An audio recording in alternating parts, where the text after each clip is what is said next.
Praise the lord. Shrimati Charles Cowman గారి రచనల నుండి ఎడారిలో సెలయేర్లు అను గ్రంథము నుండి అనుదిన ధ్యానములు.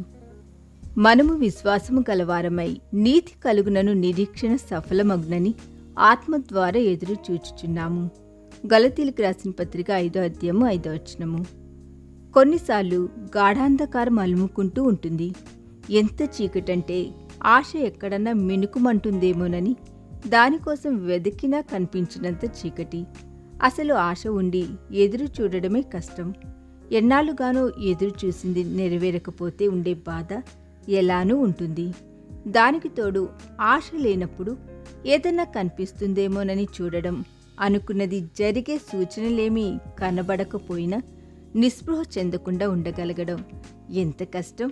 కిటికీలోంచి చూస్తే అంతా చీకటే కనిపిస్తున్నప్పటికీ ఒక్క నక్షత్రం కంటపడుతుందనే ఆశతో కిటికీలు తెరిచి ఉంచడం, హృదయంలో శూన్యం ఉన్నప్పటికీ ఆ శూన్యాన్ని మరి దేనితోనూ నింపక దేవుడే దాన్ని నింపుతాడని కనిపెట్టడం, ఇది ఈ లోకంలో అతి శ్రేష్టంగా ఎంచదగ్గ సహనం. సర్వం నాశనమవుతున్న రోజుల్లో యోబు మనస్తత్వం ఇది. మోరియా దారిలో అబ్రహాము హృదయం ఇది. మిద్యాను అరణ్యంలో మోషే నిరీక్షణ ఇది. అన్నిటికీ పైగా గెత్సెమనే తోటలో మనుష్య కుమారుని ప్రార్థన ఇది. అదృశ్యమైన వాటిని చూస్తూ సమస్తాన్ని భరించే సహనం కంటే బలమైనది మరొకటి లేదు. అది ఆశ కోసం ఎదురు చూడడం లాంటిది. ఎదురు చూడడాన్ని ఆనందంగా చేశావు నువ్వు. ఓర్పును దివ్యమైనదిగా రూపొందించావు. తండ్రి చిత్తాన్ని ఆమోదించడం నేర్పించావు. ఒక ఆత్మకు తన ఎదుట ఉన్న గిన్నెలో శ్రమ, ఆవేదన తప్ప మరేది కనిపించకపోయినా దాన్ని తోసివేయకుండా స్వీకరించడాన్ని నేర్పించావు. తాను చూడగలిగిన దానిని మించిన ముందు చూపు తండ్రికి ఉన్నదన్న నిశ్చయాన్ని నూరిపోశావు. నీ గెస్సెమనే దివ్య శక్తిని నాకియ్యి. ఆశ కోసం ఎదురు చూసే ఓపికను ఇయ్యి.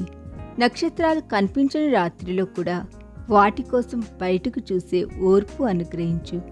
నాకున్న సంతోషమంతా హరించకపోయినా గాఢాంధకారంలో చలించకుండా నిలబడి నా తండ్రి కంటికి ఇంకా వెలుగు కనిపిస్తూనే ఉంది.